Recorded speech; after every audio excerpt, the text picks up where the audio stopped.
अध्ययन कर रहे हैं मिशन इंस्टीट्यूट के ऑनलाइन प्लेटफॉर्म पर। जैसा कि अभी तक हम लोग अध्ययन कर चुके हैं भारतीय संविधान के संबंध में भाग 14 और 14 का तक। अब हम लोग अध्ययन करेंगे भाग 15 के अंतर्गत निर्वाचन का। यदि कहा जाए कि राजतंत्र और लोकतंत्र में प्रमुख अंतर क्या होता है, तो राजतंत्र जहां पर वंशानुगत शासन व्यवस्था होती है वहां राजतंत्र होता है, और प्रजातंत्र की एक विशेषता या लोकतंत्र की एक विशेषता होती है, या कहें कि गणराज्य की एक विशेषता होती है कि उसमें समय समय पर निष्पक्ष और स्वतंत्र चुनावों का होना आवश्यक है। यदि निष्पक्ष और स्वतंत्र चुनाव समय समय पर नहीं होते हैं और उनमें निर्वाचित होकर के नए व्यक्ति नहीं आते हैं, तो उसे लोकतंत्र कहना वाजिब नहीं होगा। तो आज हम लोग बात करेंगे उसी लोकतंत्र की तारतम्यता बनाए रखने के लिए अध्ययन करेंगे भाग 15 के अंतर्गत निर्वाचन का, और निष्पक्ष निर्वाचन कैसे हो हिंदुस्तान के संविधान में इसके लिए बेहतर प्रारूप तैयार किया गया और उस प्रारूप का प्रावधान किया गया है भाग 15 के अंतर्गत। भाग 15 का जो प्रावधान है उस पे दिया गया है निर्वाचन का। निर्वाचन, या आप मोटे तौर पर इसके शीर्षक के लिए एक शब्द प्रयोग कर सकते हैं निर्वाचन के लिए, चुनाव आयोग। चुनाव आयोग।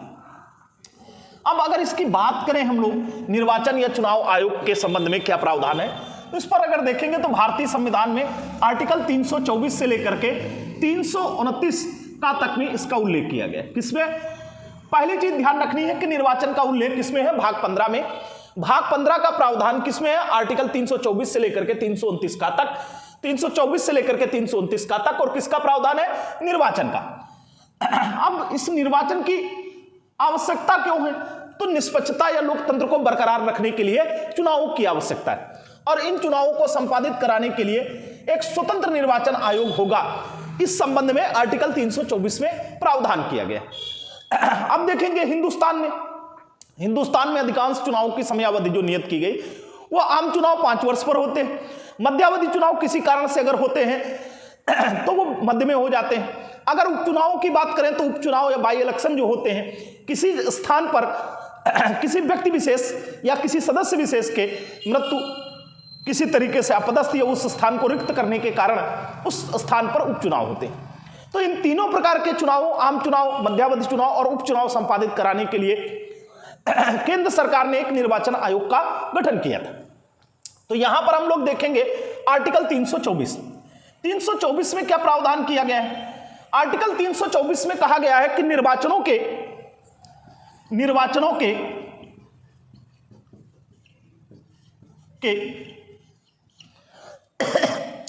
अधीक्षण, निदेशन और नियंत्रण, अधीक्षण, निर्देशन और नियंत्रण का नियंत्रण का निर्वाचन आयोग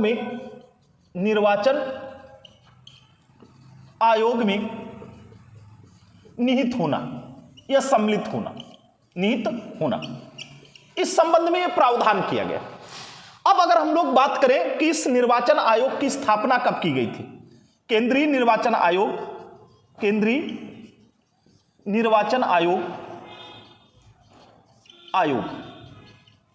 की स्थापना आर्टिकल 324 के तहत की गई। तो अगर यह पूछा जाए कब की गई तो एक आर्टिकल मिल जाएगा।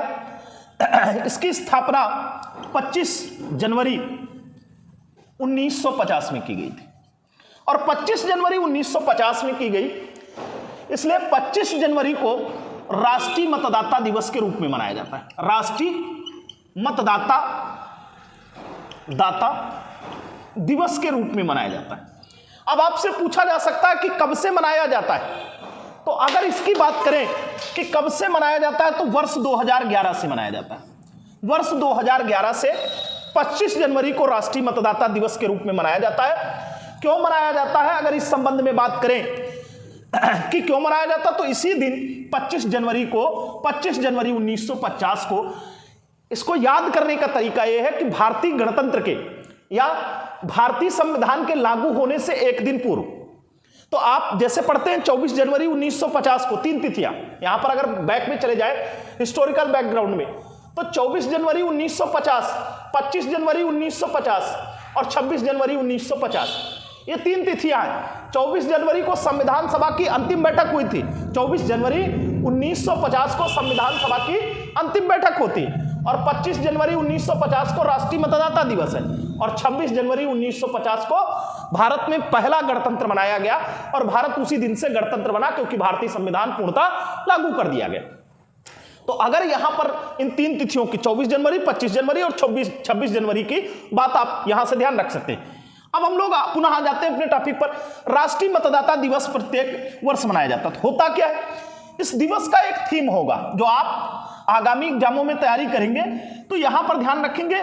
इसका हर वर्ष का एक विषय होता है या थीम होती है। वो विषय क्या है, जैसे कि आप हमें कमेंट करके बताइएगा 2022 में राष्ट्रीय मतदाता दिवस की थीम क्या थी और हर वर्ष इसका एक विषय होता है। उस विषय के या उस स्लोगन को आपको ध्यान रखना है और कब से मनाया जा रहा है तो 2011 से। आपसे ज्यादा ये एग्जाम में क्वेश्चन पूछा जा सकता है कि इस वर्ष कौन सा दिवस हुआ, तो 11 से आप जोड़ते चले जाएंगे और निकाल लेंगे। 22 का हो चुका, अब 23 का मनाया जाएगा। अब दूसरी चीज ध्यान रखना है, जो केंद्रीय निर्वाचन आयोग है CEC, इसको सेंट्रल इलेक्शन कमीशन, ये जो सेंट्रल इलेक्शन कमीशन है कैसा आयोग है, कैसा आयोग है। तो अगर यहां पर बात आए कि कैसा आयोग है तो इसका उल्लेख आर्टिकल 324 में किया गया है। तो इसका आंसर आपको मिल जाएगा। कैसा आयोग है, एक संवैधानिक निकाय, कॉन्स्टिट्यूशनल बॉडी, संवैधानिक निकाय है। कैसा निकाय है, संवैधानिक निकाय, संवैधानिक संस्था है और इसका संविधान में जिक्र किया गया है। और संविधान में जिक्र कहां है, आर्टिकल 324 में। तो पहली बात ये ध्यान रखेंगे, भारत में निर्वाचनों के अधीक्षण, निर्देशन, नियंत्रण के लिए एक निर्वाचन आयोग का गठन किया जाएगा और उस निर्वाचन आयोग की जिम्मेदारी होगी। और इसी निकाय की स्थापना के लिए 24 जनवरी 29 आर्टिकल 324 के तहत 25 जनवरी 1950 को केंद्रीय निर्वाचन आयोग CEC की स्थापना की गई और इसीलिए वर्ष 2011 से राष्ट्रीय मतदाता दिवस के रूप में मनाया जाता है। अब एक तो ये बात हो गई कि कैसा निकाय है, तो आपने एक आंसर दे दिया संवैधानिक निकाय। दूसरा एक और आंसर हो सकता है कि कैसा निकाय है, तो बहुसदस्यीय निकाय। कैसा निकाय है, वर्तमान समय में बहुसदस्यीय निकाय है। पहले कैसा निकाय था, तो इस संबंध में हम लोग सेकंड स्टेप पर इसके आगे चर्चा करते चलते हैं। अब देखेंगे यहां पर क्या प्रावधान किया गया है। तो यहां पर अगर इसके बाद देखेंगे तो निर्वाचन आयोग का अध्यक्ष कौन होता है, सदस्य कौन होते हैं, कैसे काम करता है, इस संबंध में हम लोग आगे चर्चा करते चले। देखिएगा, अगर आप बात करें कि निर्वाचन आयोग, तो केंद्रीय निर्वाचन आयोग पहले कैसा निकाय था, एक तो संवैधानिक निकाय और दूसरा कैसा निकाय है, एक सदस्यीय था। कैसा था, तो सेंट्रल इलेक्शन कमीशन, ये जो CEC की बात चल रही है, ये CEC कैसा था, एक तो एक सदस्यीय निकाय था, एक सदस्यीय निकाय था, सदस्यीय निकाय। अब फिर ये बात आ जाए कि एक बहुसदस्यीय निकाय कब से हुआ, तो 1989 से देखेंगे और फिर उसके बाद एक बार एक सदस्यीय बनाया गया 1993 से बहुसदस्यीय। तो वर्तमान में अगर देखें तो एक ऐसा निकाय है बहुसदस्यीय निकाय, बहुसदस्यीय निकाय। अब बहुसदस्यीय निकाय का मतलब ये नहीं है कि बहुत सारे सदस्य हैं। अब इस निकाय में जो होते हैं, इस निकाय में क्या होते हैं, एक और दो। एक क्या होगा, एक मुख्य चुनाव आयुक्त होता है। कौन होता है, मुख्य चुनाव आयुक्त। और दूसरे क्या होते हैं, दो अन्य चुनाव आयुक्त होते हैं, अन्य चुनाव आयुक्त होते। और अगर यहां पर हम लोग अब बात करना शुरू करें कि इनकी नियुक्ति कौन करता है, इनकी नियुक्ति कौन करता है, तो इनकी नियुक्ति किसके द्वारा की जाएगी, राष्ट्रपति द्वारा। इनकी भी नियुक्ति राष्ट्रपति द्वारा की जाएगी और इनकी भी नियुक्ति राष्ट्रपति द्वारा की जाएगी। फिर अगर बात करें कि इनका कार्यकाल क्या होता है, तो इनके कार्यकाल की अगर चर्चा करें तो इनका जो मुख्य चुनाव आयुक्त होते हैं, इनका कार्यकाल 6 वर्ष या 65 वर्ष की आयु, 65 वर्ष की आयु दोनों में जो पहले, यहां पर अगर बात करें तो 6 वर्ष या 62 वर्ष की आयु, दोनों में जो पहले हो आयु, दोनों में जो पहले हो। एक तो अब क्या करेंगे कि नियुक्ति कौन करेगा, राष्ट्रपति द्वारा इनकी नियुक्ति की जाती है। कार्यकाल क्या होता है, 6 वर्ष / 65 वर्ष की आयु, 6 वर्ष / 65 वर्ष की आयु। फिर अगर बात करें कि ये त्याग पत्र अपना किसको देंगे, त्याग पत्र किसको सौंपेंगे, तो त्याग पत्र देंगे तो राष्ट्रपति को ये लोग अपना त्याग पत्र, राष्ट्रपति को ये भी अपना त्याग पत्र सौंपते हैं और ये भी अपना त्याग पत्र सौंपते हैं। अब फिर बात अगर की जाए कि इनको और किस प्रक्रिया से हटाया जा सकता है, इनके हटाने की प्रक्रिया क्या होगी, तो यहां पर अगर आप देखेंगे तो मुख्य निर्वाचन आयुक्त को जो हटाने की प्रक्रिया है वो सुप्रीम कोर्ट के न्यायाधीशों की बात, सुप्रीम कोर्ट के न्यायाधीशों की भांति, न्यायाधीशों की तरह ये क्या हो जाएगा, ये आपको ध्यान रखना है कि मुख्य चुनाव आयुक्त को किस तरीके से, मुख्य चुनाव आयुक्त को सुप्रीम कोर्ट के न्यायाधीशों की तरह अपदस्थ किया जा सकता, हटाया जा सकता। कैसे हटाया जा सकता है ये, और अन्य चुनाव आयुक्तों को कैसे हटाया जा सकता है, तो इनको ध्यान रखना है। मुख्य चुनाव आयुक्त की सिफारिश पर, या मुख्य चुनाव आयुक्त की सिफारिश पर राष्ट्रपति द्वारा, सिफारिश पर राष्ट्रपति द्वारा क्या किया जाता है, राष्ट्रपति द्वारा इन्हें हटाया जा सकता है। तो हम लोग पुनः इसको देख ले कि केंद्रीय निर्वाचन आयोग एक सदस्यीय निकाय था, और क्या है यहां पर था, यहां पर क्या ध्यान रखना है, वर्तमान में कैसा है, बहुसदस्यीय। और इसका मतलब क्या है, एक इसमें मुख्य चुनाव आयुक्त होता है, दो अन्य चुनाव आयुक्त होते हैं। एक मुख्य चुनाव आयुक्त जो होता है उसकी नियुक्ति किस तरीके से की जाती है, राष्ट्रपति द्वारा, और इनकी नियुक्ति कैसे की जाती है, वो भी राष्ट्रपति द्वारा की जाएगी। कार्यकाल क्या होगा, मुख्य चुनाव आयुक्त का कार्यकाल 6 वर्ष / 65 वर्ष की आयु तक, इनका कार्यकाल अन्य चुनाव आयुक्तों का 6 वर्ष / 62 वर्ष की आयु तक। और अगर बात करें त्याग पत्र किसको देंगे, तो राष्ट्रपति को ये भी अपना त्याग पत्र देंगे, और ये भी अपना त्याग पत्र किसी भी समय दे सकते हैं। हटाने की प्रक्रिया अगर बात है तो इनको क्या किया जा सकता है, मुख्य चुनाव आयुक्त को सुप्रीम कोर्ट के न्यायाधीशों की तरह ही हटाया जाता है, और सुप्रीम कोर्ट और हाई कोर्ट के न्यायाधीशों को उनके पद से अपदस्थ करने की प्रक्रिया आर्टिकल 124(4) में दी गई है। और 24(4) में क्या दी गई, तो इसके दो आधार हो सकते हैं, साबित कदाचार और असमर्थता। क्या है, साबित कदाचार और असमर्थता, ये दो कंडीशनें होती हैं।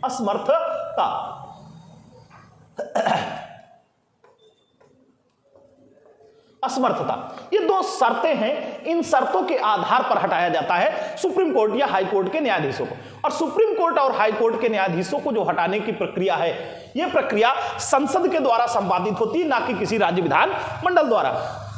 तो इनको हटाने की प्रक्रिया भी एक तरीके से कहा जाए तो कठिन प्रक्रिया है, सरल प्रक्रिया नहीं। लेकिन अन्य चुनाव आयुक्तों को हटाने का प्रावधान क्या है, तो मुख्य चुनाव आयुक्त की सिफारिश पर राष्ट्रपति द्वारा इन्हें कभी भी हटाया जा सकता है। तो ये आप ध्यान रखेंगे। अब ध्यान रखना है कि इनको वेतन भत्ते कैसे मिलते हैं, क्या मिलते हैं, तो ये आपको ध्यान रखना है कि हटाने की प्रक्रिया अगर कैसी है तो न्यायाधीशों की तरह है सुप्रीम कोर्ट के, तो उसी तरीके से आपको ध्यान रखेंगे इनको जो वेतन भत्ते प्राप्त होते हैं वो हाई कोर्ट या न्यायालयों के न्यायाधीशों की तरह ही इन्हें वेतन और भत्ते उसी तरीके से प्राप्त होते हैं जैसे सुप्रीम कोर्ट के न्यायाधीशों को वेतन और भत्ते प्राप्त होते हैं।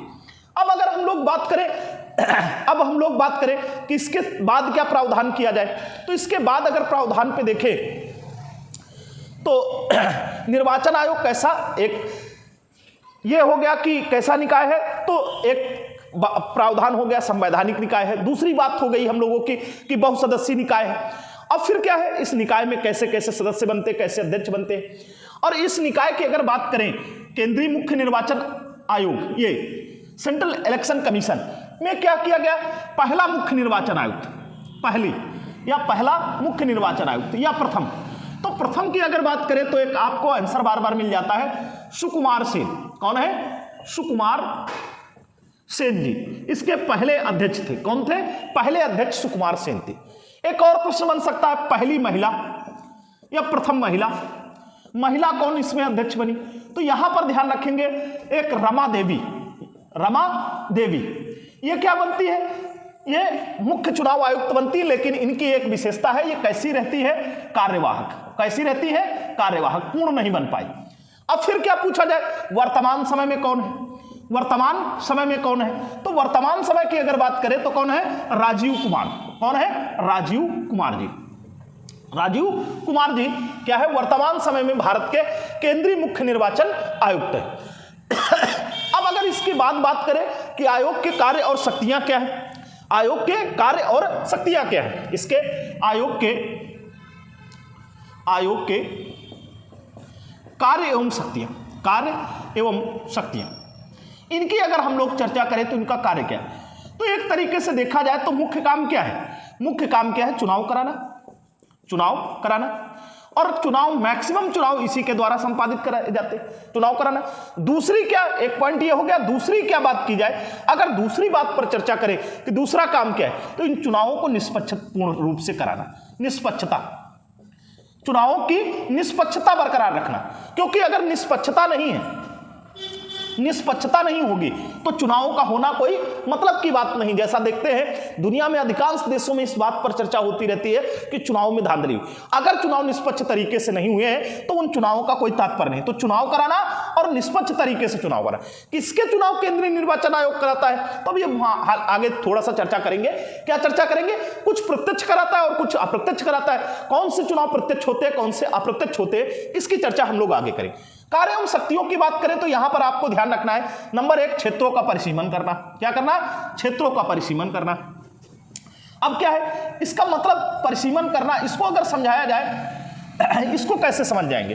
तो देखिएगा अगर हिंदुस्तान की बात करें हम लोग, तो हिंदुस्तान में क्या प्रावधान है इस भारत में? देखिएगा संपूर्ण भारत में अभी चुनाव होने वाले हैं 2024 में लोकसभा के। तो जो 2024 में लोकसभा के चुनाव होंगे ये संपूर्ण भारत में कितने जगह पर होंगे? तो संपूर्ण भारत में अगर इसकी बात करें तो लगभग संपूर्ण भारत में 543 सीटों पर चुनाव होने। अब 543 पर अभी भी होने, 2019 के भी हुए थे, 2014 के भी हुए थे। तो अब यहां पर विशेषता क्या है? 2014 में जो पॉपुलेशन थी वो बढ़ गई 2019 में, और जो 2019 में थी वो 2024 में बढ़ जाएगी। तो अब यहां पर एक प्रश्न उठता है कि संख्या तो घटती बढ़ती रहती और पॉपुलेशन जो है, जनसंख्या जो है घटती बढ़ती रहती, उसके भी कई सारे रीजन है। भारत में नगरीकरण भी हो रहा, नगरीकरण की भी समस्या है, तो नगरों में संख्या बढ़ती जा रही है और गांवों में संख्या घटती जा रही है। एक जिले से दूसरे जिले में बसने वालों लोगों की संख्या एक राज्य से दूसरे राज्य में। तो अब क्या है, सीटें जो है वो लोकसभा के लिए पूरे हिंदुस्तान को हर बार क्या किया जाता है, एक परिसीमन क्षेत्र में बांटना होता है। तो क्षेत्रों का परिसीमन करना किसका काम है? एक चुनाव आयोग का काम है। नंबर 2 क्या है? हर चुनाव होने से पहले मतदाता सूचियां तैयार करना। मतदाता सूचियां तैयार करना। क्या करना? मतदाता सूचियां तैयार करना। अब ये क्या है? मतदाता सूचियां जो तैयार की जाती हैं वो निर्वाचन आयोग द्वारा। अब आप सोचेंगे हर लोकसभा चुनाव के पहले, हर विधानसभा चुनाव के पहले या स्थानीय स्तर के हर चुनाव के पहले मतदाता सूचियां मेंटेन की जाती। मतदाता सूचियां क्यों मेंटेन की जाती, क्यों बनाई जाती, क्यों तैयार की जाती? क्योंकि बहुत सारे लोग ऐसे होते हैं जिनकी मृत्यु हो जाती है या किसी दूसरे स्थान के वोटर हो जाते हैं, मतदाता हो जाते हैं, और वहां से उनका नाम काटना होता है।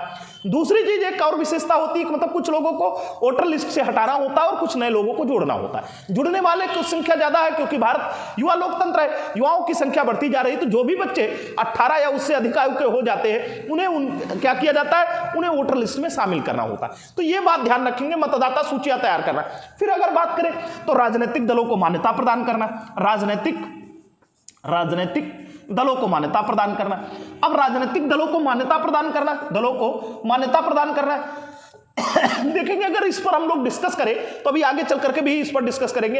हिंदुस्तान में किसी दल को संवैधानिक दर्जा प्राप्त नहीं था और भारतीय संविधान में दलों के संबंध में कोई प्रावधान नहीं किया गया था। लेकिन 1985 में क्या किया गया, एक संविधान संशोधन हुआ, 52वां संविधान संशोधन, और उसके द्वारा दल बदल का प्रावधान लाया गया और उसी के तहत दलों को भी मान्यता प्राप्त होनी शुरू हो गई। फिर क्या है, राजनीतिक दलों को मान्यता प्रदान करना। उसके बाद एक और ध्यान रखना है कि राजनीतिक दलों को, राजनीतिक पार्टियों को, राजनीतिक दलों को चुनाव चिन्ह प्रदान करना। अब देखा होगा आप बहुत सारे चुनाव चिन्हों से वाकिफ होंगे और उन चुनाव चिन्हों पर अगर पढ़ेंगे तो एक नागार्जुन की बहुत अच्छी कविता है, आपने सुना होगा। नागार्जुन जी मार्क्सवादी थे और मार्क्सवाद का जो चुनाव चिन्ह है उस पर वो एक कविता लिखते हैं। क्या लिखते हैं? चमचम चम के हंसिया प्यारा झूमे बाली दान की, जय हो इसी निशान की, जय मजदूर किसान की। तो जो हंसिया और बाली है वो क्या है, उस पार्टी का, मार्क्सवादी पार्टी का चुनाव चिन्ह है। और उस पर देखिएगा वो कविता लिख रहे हैं। क्या लिख रहे हैं? चमचम चम के हंसिया प्यारा झूमे बाली धान की, जय हो इसी निशान की, जय मजदूर किसान की। तो आप पूरे देश में देखेंगे हर दल का कोई ना कोई अपना चुनाव निशान है। जैसे आपने देखा होगा हिंदुस्तान के बड़े दलों के रूप में बीजेपी का कमल का फूल है, कांग्रेस के पास हाथ का पंजा है, उसके बाद बीएसपी उसका हाथी चुनाव निशान है, सपा को देखेंगे साइकिल उसका चुनाव निशान है। इसी तरीके से विभिन्न प्रकार के राजनीतिक दल हैं। तो राजनीतिक दलों को मान्यता प्रदान करना, 2 तरीके की मान्यता होती है, उस पर हम चर्चा कभी अन्य जगह अन्य क्लास में करेंगे कि किसी दल को राजनीतिक दल के रूप में, मतलब राजनीतिक दल को राष्ट्रीय दल के रूप में और राज्य क्षेत्रीय दल के रूप में दर्जा कैसे प्रदान किया जाता है। तो राज्य दल और क्षेत्रीय दल का जो दर्जा प्राप्त होता है उसके लिए कुछ शर्तें होती हैं, उनको फुलफिल करना होता है, प्राप्त करना होता है। तो उनके लिए क्या है, चुनाव निशान, चुनाव चिन्ह प्रदान करना, और उन चुनाव चिन्हों में क्या है, राजनीतिक दलों को मान्यता प्रदान करना और उन्हें चुनाव चिन्ह प्रदान करना। यह भी काम किसका है, ये काम चुनाव आयोग का है। फिर उसके बाद करें, देखें तो क्या करते हैं, अर्ध न्यायिक कार्य भी किसके द्वारा किए जाते हैं, अर्ध न्यायिक कार्य, अर्ध न्यायिक कार्य ये भी किसके द्वारा किए जाते हैं, चुनाव आयोग द्वारा कुछ अर्ध न्यायिक कार्य किए जाते हैं। उसके बाद अगर हम लोग चर्चा करें तो देखा होगा कभी कभी चुनावों में धांधली हो जाती है, चुनाव निष्पक्ष नहीं होते। तो जब चुनाव निष्पक्ष नहीं होंगे तो उन चुनावों को रद्द करने का अधिकार भी किसके पास होगा, चुनाव को रद्द करने का अधिकार किसके पास होगा, तो चुनाव को रद्द करने का अधिकार 6, चुनावों को रद्द करना, क्या करना, चुनाव को रद्द करना। तो अब रद्द करने का जो प्रावधान है, चुनाव को रद्द करना। अब रद्द घोषित करना कैसे, ये भी जब निष्पक्षता से चुनाव नहीं हुए हो तब क्या है, चुनावों को रद्द घोषित करने का अधिकार किसको है क्या कहते हैं, चुनाव आयोग को। और अगर बात करें तो कुछ अन्य कार्य भी आ जाते हैं, अन्य कार्यों में देखा होगा चुनाव के शासन, जब चुनाव का संचालन हो रहा होता है तो चुनाव आचार संहिता बनाना कि लोग किस तरीके की एक्टिविटी करेंगे, क्या नहीं करेंगे। तीसरी चीज, कुछ नई नई घोषणाएं आती रहती कि चुनाव में किसको कितने समय प्रचार के लिए टाइम दिया जाएगा, रेडियो प्रसारण के लिए क्या समय होगा, चुनाव चिन्ह पर मतलब चुनाव के समय कितना कौन सा दल खर्च करेगा। ये विभिन्न प्रकार के कार्य आते रहते हैं, चुनाव आयोग द्वारा संपादित किया जाता है। जैसे कि चुनाव आयोग ने भी कहा है कि जो चुनाव के समय पार्टियां होती हैं विभिन्न तरीके के लोक लुभावनी स्कीमों की घोषणा कर देती हैं, तो उनको अब बताना होगा आम पब्लिक को कि उस घोषणा को संचालित करने के लिए वो पैसा कहां से अरेंज करेंगे, क्योंकि पार्टियां बता देती हैं और बाद में इस तरीके की एक्टिविटी से हिंदुस्तान का जो लोकतंत्र है वो खतरे में आता है और बहुत सारे संसाधनों की इधर से उधर एक्टिविटी होती है। और इस वजह से अब अभी चुनाव आयोग ने तो ऐसी विभिन्न प्रकार की गतिविधियां चुनाव आयोग द्वारा संपादित की जाती रहती। तो ध्यान रखेंगे, चुनाव आयोग के कार्य एवं शक्तियां, क्षेत्रों का परिशीलन करना, मतदाता सूचियां तैयार करना, राजनीतिक दलों को मान्यता प्रदान करना, राजनीतिक दलों को चुनाव चिन्ह देना, अर्ध न्यायिक कार्य करना, चुनावों को रद्द करना, अन्य कार्य के अलावा अगर और बात करें तो चुनाव कराना। मुख्य काम क्या है इसका, चुनाव कराना। तो चुनाव किसके किसके कराता है, तो यहां पर हम लोग देख लेंगे इस पर प्रत्यक्ष और अप्रत्यक्ष रूप से भी कि केंद्रीय निर्वाचन आयोग किसके किसके चुनाव और किस किस तरीके से करता है। तो अगर इस पर बात करें कि किसके किसके चुनाव कराता है केंद्रीय निर्वाचन आयोग और किस तरीके से कराता है, तो यहां पर ध्यान रखेंगे केंद्रीय चुनाव आयोग दो तरीके के, एक प्रत्यक्ष रूप से कराता है और एक अप्रत्यक्ष चुनाव भी कराता है। अप्रत्यक्ष रूप से निर्वाचन होते, तो प्रत्यक्ष निर्वाचन और अप्रत्यक्ष निर्वाचन किसका किसका। तो प्रत्यक्ष निर्वाचन में देखेंगे तो किसका चुनाव होता है, लोकसभा का चुनाव होता है, लोकसभा के सदस्यों का और विधानसभाओं के सदस्यों का, विधानसभा का। ये चुनाव कैसे होते हैं, प्रत्यक्ष रूप से। और कैसे होते, सार्वभौमिक वयस्क मताधिकार के आधार पर। उस पर भी चर्चा भी हम आगे चल करके करेंगे आर्टिकल 326 में। अप्रत्यक्ष रूप से तो राष्ट्रपति का चुनाव कैसा होता है, अभी देखा होगा राष्ट्रपति द्रौपदी मुर्मू जी का चुनाव हुआ, राष्ट्रपति का चुनाव, उपराष्ट्रपति का जगदीप धनखड़ जी का चुनाव होगा, चुनाव उपराष्ट्रपति का चुनाव। उपराष्ट्रपति के बाद अगर बात करें हम लोग राज्यसभा के जो चुनाव होते हैं, राज्यसभा के चुनाव कैसे होते हैं, राज्यसभा के चुनाव भी अप्रत्यक्ष रूप से होते हैं। फिर विधान परिषदों के चुनाव देखें तो ये भी एक तरीके से विधान परिषदों के चुनाव, विधान परिषद के चुनाव ये भी कैसे होते हैं, अप्रत्यक्ष रूप से होते हैं। तो ये चुनाव कैसे होते हैं, ये प्रत्यक्ष रूप से, वो कैसे होते हैं, अप्रत्यक्ष रूप। इनके लिए 18 वर्ष या उससे अधिक आयु का कोई व्यक्ति हो जो भारतीय नागरिक हो वो उस पर क्या कर सकता है, मतदान कर सकता है। तो ये लिस्ट भी आपको, ये स्ट्रक्चर भी ध्यान रखना है कि केंद्रीय निर्वाचन आयोग किसके चुनाव कराता है और कैसे कैसे, प्रत्यक्ष रूप से, अप्रत्यक्ष रूप से, दो तरीके से ये चुनाव संपादित कराए जाते हैं। आगे चल करके हम लोग देखें कि आप चुनाव किस तरीके से, निर्वाचन आयोग तो 3 तरीके के चुनाव होते हैं। अगर आप उन पर भी चर्चा करें कि कितने प्रकार के चुनाव होते हैं, तो 3 तरीके के चुनाव होंगे। चुनाव जो होंगे उनकी एक विशेषता होगी, क्या होगी कि ये 3 तरीके के चुनाव होंगे। कौन कौन से और कैसे कैसे, तो एक होता है आम चुनाव। अब इसको मैंगो इलेक्शन नहीं कह देंगे, आम चुनाव का मतलब साधारण चुनाव भी इनको कहते हैं, जनरल इलेक्शन, साधारण चुनाव। और इन साधारण चुनावों की अगर बात देखें तो ये क्या होते हैं, आम चुनाव या साधारण चुनाव लगभग प्रति 5 वर्ष पर होते हैं, प्रति 5 वर्ष पर होते हैं। और ये चुनाव लोकसभा के हो सकते हैं, विधानसभा के हो सकते हैं, किसी के भी हो सकते हैं, तो 5 वर्ष पर होते हैं। अब क्या होता है, एक मध्यावधि चुनाव होता है, मध्यावधि चुनाव। अब ये मध्यावधि चुनाव कब होते हैं, कैसे होते हैं? तो मध्यावधि चुनाव को देखेंगे जब कभी लोकसभा या विधानसभा समय से पूर्व भंग हो जाए, वैसे तो 5 साल में भंग होती, समय से पूर्व भंग हो जाए या विघटित हो जाए, तो फिर क्या होता है, विघटित हो जाए, तब मध्यावधि चुनाव कराए जाते हैं। और ये जो मध्यावधि चुनाव होते हैं, मध्यावधि चुनाव होंगे, तो मध्यावधि चुनाव जो होंगे इनके द्वारा निर्वाचित व्यक्ति भी 5 वर्ष तक के लिए काम करते हैं। इनके द्वारा भी निर्वाचित व्यक्ति 5 वर्ष के लिए ही काम करेंगे, जो कार्यकाल होगा वो पूरा रहेगा। एक चुनाव होता है उपचुनाव, बाई इलेक्शन, उपचुनाव, ये अक्सर आपको सुनने को मिलते हैं, उपचुनाव या बाई इलेक्शन। ये बाई इलेक्शन या उपचुनाव कब होते हैं, जब किसी सदस्य की क्या हो जाए, सदस्य के द्वारा पद रिक्त कर दिया जाए। और पद रिक्त कैसे हो जाएगा, यह किसी कारण से, या तो वो किसी दूसरे सदन चला जाए, या तो क्या हो जाए, मृत्यु हो जाए, या कार्य करने में सक्षम ना हो, या कोई अन्य कारण हो जाए, अन्य कारणों में कोई बीमारी हो जाए, कोई और समस्या हो जाए।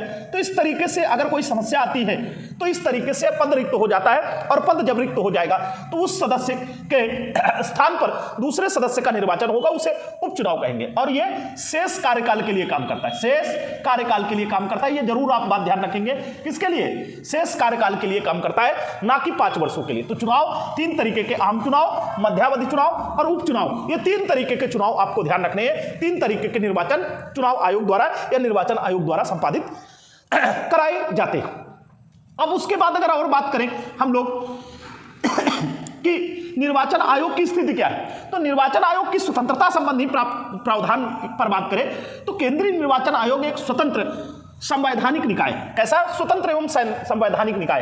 अब उसकी स्वतंत्रता कैसे निर्भर है, तो इस पर हम लोग चर्चा कर ले। ये आता है कि केंद्रीय निर्वाचन आयोग, सेंट्रल इलेक्शन कमीशन, केंद्रीय निर्वाचन आयोग कैसा निकाय है, तो अगर कैसा निकाय है ये बात करें तो हमने अभी बताया संवैधानिक निकाय। और क्या है, कैसा निकाय है, संवैधानिक एवं स्वतंत्र एवं संवैधानिक निकाय। कैसा निकाय है, स्वतंत्र। तो अब इस स्वतंत्र निकाय है, स्वतंत्रता पर बात करेंगे, कैसे स्वतंत्र है। अब फिर इस पर बात करें कि कैसे मान लें केंद्रीय निर्वाचन आयोग एक स्वतंत्र संवैधानिक निकाय। अब इसको देखेंगे, इसके गठन में, इसका जो गठन होता है, एक मुख्य निर्वाचन आयोग और 2 अन्य निर्वाचन आयोग। तो इसमें क्या होता है, कार्यपालिका और विधायिका का हस्तक्षेप नहीं होता। किसका, कार्यपालिका, और दूसरा किसका देखेंगे, विधायिका। कार्यपालिका और विधायिका का हस्तक्षेप इसमें नहीं होता। क्या होता है, विधायिका का हस्तक्षेप नहीं होता। दूसरी चीज अब देखेंगे, एक बार इनकी नियुक्ति हो जाने के बाद, नियुक्ति के पश्चात क्या है, नियुक्ति के पश्चात इन्हें हटाने के लिए क्या है, विशेष प्रक्रिया का प्रावधान। हटाने के लिए विशेष प्रक्रिया का प्रावधान। विशेष प्रक्रिया का मतलब प्रक्रिया कठिन बनाई गई है कि ताकि ऐसा ना हो कि जब मनमर्जी आए कार्यपालिका और विधायिका की, वो अपनी मनमर्जी से इनको हटा दे। इसके लिए क्या है, एक तरीके से संसद में वही प्रक्रिया लानी पड़ेगी जो न्यायाधीशों को हटाने के लिए प्रावधानित। फिर उसके बाद अगर बात करें इनके, एक तो हटाने का प्रावधान हो गया, कार्यकाल की बात करें तो इनका कार्यकाल भी क्या होता है, नियत होता है। यह नहीं कि राष्ट्रपति या किसी अन्य पदाधिकारी के प्रसाद पर्यंत है, प्रसाद पर्यंत कार्यकाल नहीं है। इनका कार्यकाल क्या है, 6 वर्ष या 65 वर्ष की आयु या 62 वर्ष की आयु। अब ये वो आयु क्या है, अन्य निर्वाचन आयुक्तों के लिए 62 वर्ष है और मुख्य निर्वाचन आयुक्त के लिए 65 वर्ष है। तो ये क्या है, वेतन भत्तों की अगर बात करें तो इनका वेतन किससे, भारत की संचित निधि से दिया जाएगा, भारत की संचित निधि पर भारित होगा, वो भी सुप्रीम कोर्ट के न्यायाधीशों की भांति होगा। तो इस तरीके से देखेंगे तो भारत का निर्वाचन आयोग स्वतंत्र एवं संवैधानिक निकाय है। स्वतंत्र एवं संवैधानिक निकाय, इस स्वतंत्र एवं संवैधानिक निकाय की अगर और चर्चा करें तो इस पर और क्या कार्य हो सकता है। अब क्या हो सकता है, एक पॉइंट और यहां पर ध्यान रखना है कि नियुक्ति के पश्चात, जब इनकी नियुक्ति हो जाएगी इसके सदस्यों की, तो नियुक्ति के पश्चात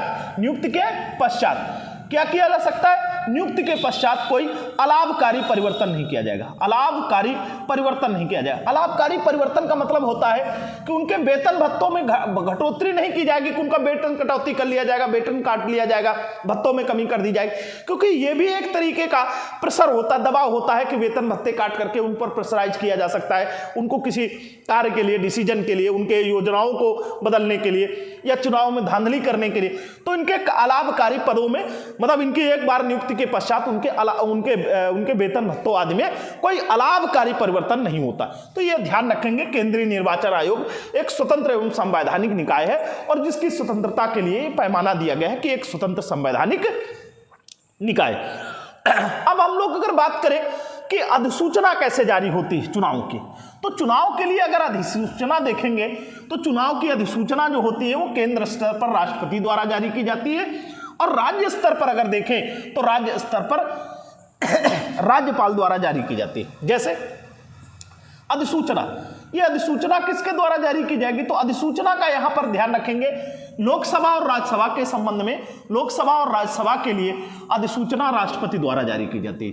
किसके द्वारा, राष्ट्रपति द्वारा जारी की जाती है। और फिर अगर बात करें हम लोग कि दूसरी विधानसभा और विधान परिषद के लिए क्या प्रावधान है, तो विधानसभा या विधान परिषद के लिए जो अधिसूचना जारी होगी वो राज्यपाल द्वारा जारी की जाती है। किसके द्वारा, राज्यपाल द्वारा जारी की जाती है। तो ये आपको ध्यान रखना है कि संबंधित राज्यों में जिसमें भी चुनाव होने होंगे वहां की अधिसूचना राज्यपाल द्वारा जारी की जाएगी। अब हम लोग अगर बात करें संवैधानिक निकायों की तो क्या है, एक यहां पर आपको कॉन्स्टिट्यूशन अमेंडमेंट दो प्रमुख तरीके से ध्यान रखने हैं और उन कॉन्स्टिट्यूशन अमेंडमेंटों में क्या प्रावधान किया गया, किस तरीके के प्रावधान लाए गए, इस पर ध्यान रखना है। एक आपको ध्यान रखना है 89वां संविधान संशोधन, 61वां संविधान संशोधन 1989, 61वां संविधान संशोधन 1989, 61वां कॉन्स्टिट्यूशन अमेंडमेंट 1989 और दूसरा एक ध्यान रखना है 52वां कॉन्स्टिट्यूशन अमेंडमेंट 1985।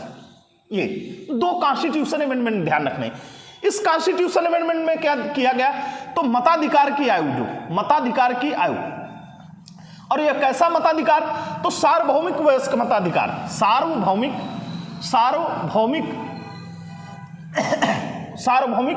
वयस्क मताधिकार, वयस्क मताधिकार की आयु पहले कितनी थी, 21 वर्ष, और इसको घटा करके क्या कर दिया गया, 18 वर्ष।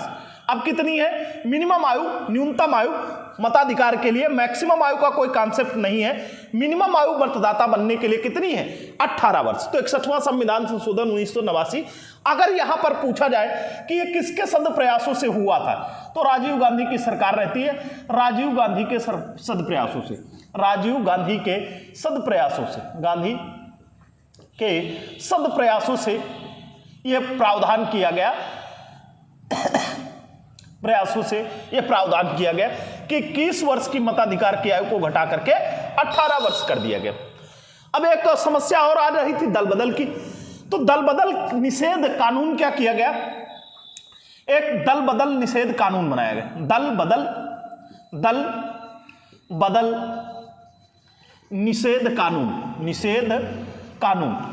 ये दल बदल निषेध कानून कब लाया गया, तो ये कानून 1985 का है। कब का है, 1985। और इसके तहत क्या किया गया, दल बदल रोकने के लिए क्या किया गया, एक 10वीं अनुसूची जोड़ी गई। भारतीय संविधान में पहले अनुसूचियों की संख्या मूलतः 8 थी और 9वीं अनुसूची भूमि अधिग्रहण से पहले संविधान संशोधन द्वारा जोड़ी गई थी और 10वीं अनुसूची जोड़ी गई। और 10वीं अनुसूची का संबंध पूछा जाता किससे है, तो आपको ध्यान रखना किससे है, दल बदल से। किससे है, दल बदल से। तो नहीं, 52वां संविधान संशोधन, इसका, ये दोनों के प्रारूप पूछे जाते रहते हैं। ये दो कॉन्स्टिट्यूशन अमेंडमेंट आपको इस चैप्टर को पढ़ते हुए ध्यान रखना है। अब उसके बाद अगर हम लोग बात करें कि क्या प्रावधान है इस संबंध में, तो इसके बाद देखा होगा 2-3 चीजें और चर्चा में रहती हैं। एक नोटा का रहता है, एक वीवीपैट का प्रावधान रहता है। तो नोटा और वीवीपैट के संबंध में प्रावधान कैसे आए, तो देखिएगा क्या किया गया कि चुनाव आयोग द्वारा क्या किया गया, चुनाव में संशोधन करने के लिए समय समय पर कुछ प्रावधान लाए गए और समय समय पर जो प्रावधान लाए गए उनके लिए कुछ समितियां और आयोग गठित किए गए। और उन समितियों और आयोगों की बात अगर देखें तो हम लोगों को 4 समितियां या आयोग ध्यान रखने हैं प्रमुखता से। क्या किया गया, चुनाव सुधार के लिए, अभी भी बार बार चलता रहता है, चुनाव सुधार हेतु, भारत में चुनाव सुधार के लिए गठित समितियां एवं आयोग। अब ये समितियां और आयोग जो गठित किए गए वो कब कब किए गए, कैसे किए गए, तो ये आपको ये 4 समितियां ध्यान रखना है जो जहां से आपसे बराबर प्रश्न पूछे जा सकते हैं। एक क्या किया गया, सबसे पहले 1980 की बात देखते हैं तो 1980 में एक वीएन तारकुंडे समिति थी। 1980 में एक नाम आता है वीएन तारकुंडे। ये वीएन तारकुंडे जी जो थे, इनकी अध्यक्षता में एक समिति गठित की गई और इस समिति ने अपनी सिफारिशें दी। फिर उसके बाद अगर देखेंगे तो एक दिनेश गोस्वामी समिति है, 1990 में गठित की गई। 1990 में देखेंगे तो एक क्या नाम आता है, दिनेश गोस्वामी समिति। क्या नाम है, दिनेश गोस्वामी समिति। अब दिनेश गोस्वामी समिति के पश्चात 2 समितियां और गठित की गई। एक संथानम समिति गठित की गई थी, संथानम समिति। और उसके बाद एक देखेंगे 1998 में क्या समिति का नाम रखा गया, इंद्रजीत गुप्ता समिति। क्या नाम है, इंद्रजीत गुप्त समिति या इंद्रजीत गुप्ता समिति।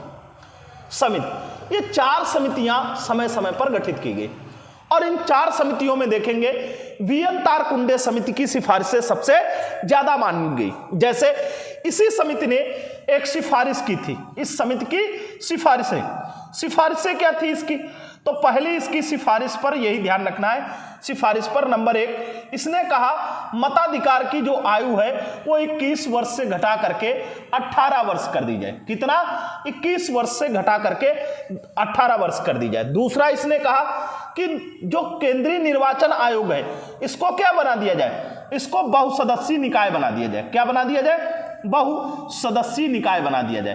तो आपने देखा होगा बहुसदस्यीय निकाय आगे चल करके इसको बना दिया गया। इसी ने एक और सुझाव दिया था कि राज्यों में भी क्या किया जाए, राज्यों में जो स्थायी निकायों के चुनाव होते हैं, राज्यों में भी क्या किया जाए, राज्यों के स्तर पर निर्वाचन आयोग, इलेक्शन कमीशन को बनाया जाए, इलेक्शन कमीशन का गठन किया जाए। अब क्या किया गया, आगे चल करके फिर दिनेश गोस्वामी समिति आई तो इसने सिफारिश की कि चुनाव में ईवीएम का प्रयोग किया जाए। किसका, ईवीएम का। इसका भी आपने देखा होगा, बैकग्राउंड अभी हम लोग पढ़ेंगे, इसका ऐतिहासिक पृष्ठभूमि क्या रही, इलेक्ट्रॉनिक वोटिंग मशीन की। तो इलेक्ट्रॉनिक वोटिंग मशीन पर अगर देखेंगे तो गोस्वामी समिति ने सुझाव दिया कि इलेक्ट्रॉनिक वोटिंग मशीन लाई जाए। और दूसरी देखा होगा फोटो युक्त पहचान पत्र, किसका, मतदाताओं का पहचान पत्र। क्योंकि पहले समस्या होती थी कि किसी का वोट किसी के द्वारा डाल दिया जाता था, तो इस समस्या को भी कम करने के लिए दिनेश गोस्वामी समिति ने ये सिफारिशें पेश की कि जो मतदाता है उनका फोटो युक्त पहचान पत्र प्रदान किया जाए। फिर उसके बाद क्या किया गया, इंद्रजीत गुप्ता समिति ने कहा था कि जो उम्मीदवार है, कौन है, उम्मीदवार जो चुनाव लड़ते हैं, उम्मीदवारों को के लिए न्यूनतम शैक्षिक योग्यता का प्रावधान किया जाए। लेकिन हिंदुस्तान में अभी ये प्रावधान नहीं किया गया और इसका बहुत बड़ा कोई रीजन भी दिखाई नहीं देता, क्योंकि बहुत सारे पढ़े लिखे लोग ही लोक सेवा या सिविल सेवाओं में हैं और उनकी कार्यशैली से आप वाकिफ होंगे, उस पर प्रश्न चिन्ह करने की जरूरत नहीं है। तो किसी की नेक नीति बेहतर होने के लिए, किसी को बेहतर कार्य करने के लिए बहुत ज्यादा यह होना कि एजुकेट होना आवश्यक है, ऐसी कोई परिपाटी नहीं है। इसी बात को ध्यान रखते हुए ये प्रावधान किए गए। तो यहां पर ध्यान रखेंगे चुनाव सुधार के लिए गठित आयोग और समितियां। अब हम लोग आगे चलते हैं, कुछ तथ्यों से रूबरू हो लेते हैं। तो तथ्यों में अगर हम लोग देखें कि जब कैंडिडेट चुनाव लड़ते हैं तो उनके लिए एक जमानत राशि की सीमा रखी जाती है। पहले बहुत सारे लोग चुनाव लड़ जाते थे, उन चुनावों में बैन लगाने के लिए या रोक करने के लिए क्या किया गया, अब प्रावधान कर दिया गया। क्या किया गया, प्रावधान कर दिया गया कि अधिकांश लोग उतने ही चुनाव लड़े। तो क्या किया गया, एक जमानत राशि रख दी गई, जमानत राशि, और अलग अलग चुनावों में अलग अलग रख दी गई और अलग अलग व्यक्तियों के लिए अलग अलग रख दी गई। जमानत राशि का जब्त होना। तो क्या किया गया, इसमें प्रावधान किया गया कि यदि कोई उम्मीदवार 1/6 प्रतिशत से कम 1/6% से कम वोटें प्राप्त करता है, वोट प्राप्त करता है, वोट प्राप्त करता है, प्राप्त करता है तो करता है तो उसकी जमानत राशि जब्त हो जाएगी, उसकी जमानत राशि जब्त कर ली जाएगी। अब यहां पर एक ये समस्या नहीं है, क्योंकि बहुत बड़ी जमानत राशि नहीं जब्त होती, बहुत बड़ी राशि नहीं होती तो जमानत राशि जब्त हो जाए, कोई समस्या नहीं। अगर ये जमानत राशि जब्त भी कर ली जाए तब क्या विशेषता होगी। अब यहां पर प्रश्न बनाया जा सकता, क्या इस स्थिति में कोई एमपी और एमएलए बन सकता है, एमपी और एमएलए बन सकता है। अब आपको ध्यान रखना है कि क्या जमानत राशि अगर जब्त हो जाए तब भी कोई एमपी और एमएलए बन सकता है, तो यहां पर ध्यान रखना है कि हां बन सकता है। क्या कहना है, हां बन सकता है। कैसे बन सकता है, क्योंकि भारत में फर्स्ट पास्ट द पोस्ट प्रणाली का प्रावधान, ऐसा कोई प्रावधान नहीं है कि आपको इतने प्रतिशत वोट ही प्राप्त करने हैं एमपी एमएलए बनने के लिए। तो आपको ध्यान रखना है कि जमानत राशि अगर जब्त हो जाए तब भी कोई उम्मीदवार जो सबसे अधिक वोटें प्राप्त करेगा वो क्या किया जाएगा, विजित घोषित किया जाएगा। एक और विशेषता आई है, प्रश्न आया इस पर कि जब जमानत राशि जब्त हो जाए तो इसका मीनिंग क्या है। तो अधिकांश लोगों की जमानत राशि तब जब्त हो जाती है जब चुनाव लड़ने वाले उम्मीदवारों की संख्या बहुत अधिक हो, तो क्या है, वोटों का डिवाइडेशन हो जाता है और जमानत राशि जब्त हो जाती है। अब उसके बाद ध्यान देंगे ईवीएम का प्रयोग, ईवीएम के इतिहास की बात करें तो अभी आपने देखा था दिनेश गोस्वामी समिति ने सिफारिश की थी ईवीएम के प्रयोग की। तो ईवीएम के प्रयोग की अगर बात करें तो यहां पर ध्यान रखेंगे ईवीएम का प्रयोग पहली बार 1982 में इलेक्ट्रॉनिक वोटिंग मशीन, और इसका पहली बार जो प्रयोग किया गया था वो पहली बार प्रयोग किया गया था 1982 में। और कहां पर, तो केरल की एक विधानसभा है, केरल की एक विधानसभा सीट है, केरल की विधानसभा सीट पर जिसका नाम है थरूर। अब थरूर का नाम भी आपको ध्यान होगा, जो इस समय कांग्रेस के अध्यक्ष पद का चुनाव भी लड़ रहे हैं। तो थरूर विधानसभा सीट पे क्या किया गया, पहली बार जमानत राशि का कॉन्सेप्ट रखा गया और पहली बार ईवीएम मशीन का प्रयोग किया गया। फिर उसके बाद अगर देखेंगे तो 1999 में गोवा विधानसभा के चुनाव हुए थे। 1999 में गोवा विधानसभा के चुनाव हुए, और गोवा विधानसभा के चुनाव जो हुए वो ईवीएम मशीन से ही कराए गए, ईवीएम मशीन के द्वारा संपादित कराए गए। फिर अगर और चल करके बात देखें तो 2004 के जो लोकसभा चुनाव हो रहे हैं, ये लोकसभा चुनाव भी देश में किससे कराए गए, ईवीएम मशीन के आधार पर कराए गए। अब इस ईवीएम मशीन में जो अंतिम बटन रखा जाता है वो किसका रखा जाता है, तो अब ध्यान देंगे एक नोटा का रखा जाता है। किसका रखा जाता है, नोटा का। तो अब हम अध्ययन करेंगे ईवीएम के बाद नोटा की। किसकी बात करेंगे, ईवीएम के बाद नोटा की बात कर लेते हैं। नोटा का क्या प्रावधान, क्यों प्रावधान इसका लाया गया, तो देखेंगे एक व्यक्तियों को राइट टू प्राइवेसी का फंडामेंटल राइट प्राप्त है। कैसा, राइट टू प्राइवेसी का मतलब है निजता का या एकांतता का अधिकार है। और ये जो निजता का या एकांतता का अधिकार है ये एक फंडामेंटल राइट है और जीवन जीने के अधिकार के तहत अनुच्छेद 21 के तहत ये प्राप्त है। अब देखेंगे जब नोटा नहीं था तब क्या था, तो नोटा ना होने के पहले क्या था, इसको कहते हैं नन ऑफ द एबव, उपर्युक्त में से कोई नहीं, उपर्युक्त में से कोई नहीं। इसका मतलब क्या होता है, इसको कहते हैं नापसंदगी का अधिकार। क्या कहते हैं, नापसंदगी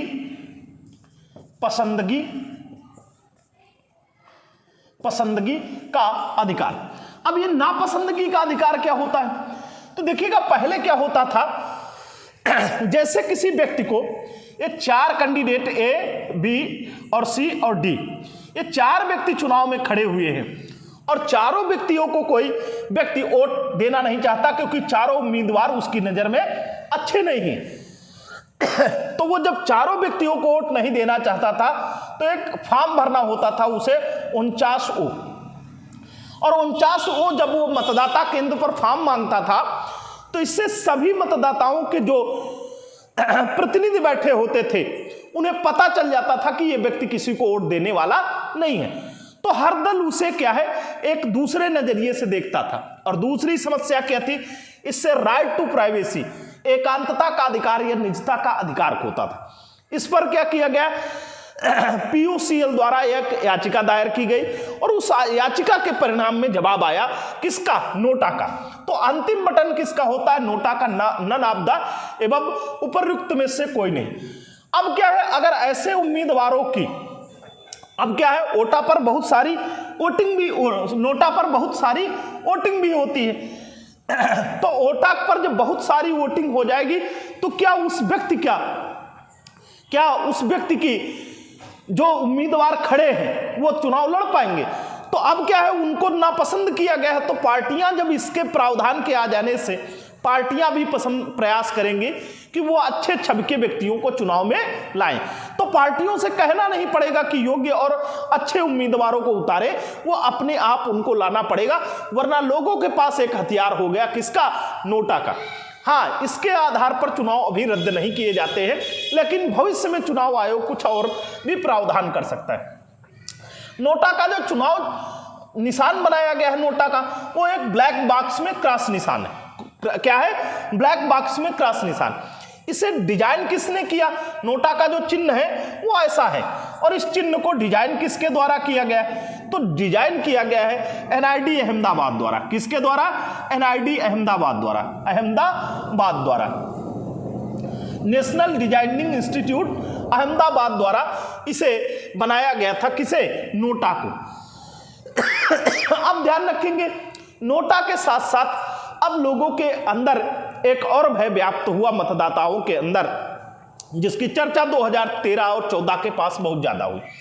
लोगों ने कहा हम जिस उम्मीदवार को वोट देते हैं ईवीएम में, पता लगा हमने किसी दल को वोट दिया और वो दूसरे दल को वोट पहुंच जाता है, क्योंकि मशीनों में सेटिंग गेटिंग का प्रावधान होता है। इसको सिंपल ऐसे समझ सकते हैं कि जैसे आप किसी मोबाइल में जो की हो, वो की क्या है, दूसरे फंक्शन पर ओपन होने लगे, तो आप दबाएंगे बटन 3 का और ओपन वहां पर लिख जाता है 4 का, या फिर कुछ नहीं लिखता, इसका मतलब वो फंक्शन गड़बड़ हो गया। तो मशीन ही है, उपयोग दुरुपयोग दोनों हो सकता है। तो कोर्ट ने इस पर भी आदेश दिया और फिर क्या किया गया, नोटा के स्थान पर नोटा के साथ एक वीवीपैट का प्रावधान किया गया। किसका, वीवीपैट का प्रावधान किया गया, voter variable paper audit trail. ये एक तरीके की ऐसी मशीन है जिसके द्वारा क्या किया जाता है, जिसके द्वारा मतदाता जब किसी को वोट देते हैं तो वो जिसको वोट देते हैं वो क्या होता है, वो वोट उसको पहुंचा कि नहीं पहुंचा, इस संबंध में एक प्रावधान आता है। एक पर्ची आती है, वो वीवीपैट पर आती है, और वो पर्ची, अभी तक प्रावधान था, कुछ पर्चियां पहले प्रारूप के रूप में दिखा दी जाती है कि ये वोट ऐसे ऐसे चल रहा, लेकिन अधिकांशतः समस्या ये है कि अगर कोई सभी लोगों को पर्चियां दी नहीं जाती, वो पर्चियां एक विशेष काउंटर पे चली जाती हैं। तो ये ध्यान रखेंगे, voter variable paper audit trail का प्रावधान इसलिए किया गया ताकि मतदाता लोगों को विश्वास हो सके कि हमने जिस उम्मीदवार को वोट दिया है उसी को वोट प्राप्त हुआ है। अभी हम लोग 2 अनुच्छेदों पर और चर्चा कर लेते हैं, उसके बाद ये भाग समाप्त हो जाएगा। आप देखेंगे एक आर्टिकल 324 पर बात हो चुकी, 325 पर हम लोग बात कर ले। तो अनुच्छेद 325 उसी तरीके का प्रावधान करता है जैसे अनुच्छेद 15 करता है। अनुच्छेद 15 क्या करता है, 5 आधारों पर किसी के साथ होने वाले भेदभाव का निषेध करता है। तो अनुच्छेद 325 भी उसी तरीके से क्या कहता है, किसी व्यक्ति को धर्म, मूलवंश, जाति और लिंग, मतलब जेंडर के आधार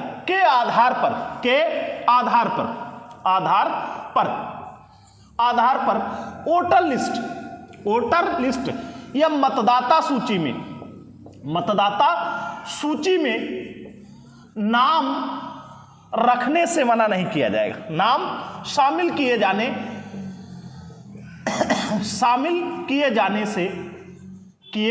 जाने से निषेध नहीं किया जाएगा। तो ये आपको ध्यान रखना है कि आर्टिकल 325 कितने 4 आधार पर और 15 कितने पर 5 आधारों पर कहता है भेदभाव का निषेध, और ये 4 आधारों पर कहता है किसी के साथ भेदभाव का निषेध किया जाएगा। धर्म, मूलवंश, जात, लिंग, ये किसी के आधार पर किसी को वोटर लिस्ट में नाम रखने से मना नहीं किया जाएगा, शामिल करने से मना नहीं किया जाएगा। मतदाता सूची में नाम शामिल किए जाने का निषेध नहीं किया जाएगा, निषेध या प्रतिषेध नहीं किया जाएगा, निषेध नहीं किया जाएगा। यह आपको ध्यान रखना है। आर्टिकल 325। 326 क्या कहता है? 326 में है कि लोकसभा और विधानसभाओं के जो चुनाव होंगे, विधानसभा, ये प्रत्यक्ष रूप से सार्वभौमिक वयस्क मताधिकार के आधार पर होंगे। और अभी मैं बता चुका हूं कि सार्वभौमिक वयस्क मताधिकार क्या होता है। सार्वभौमिक वयस्क मताधिकार के आधार पर कराए जाएंगे। ये आर्टिकल 326, 325, 326। तो आज तक के लिए यहीं तक, धन्यवाद।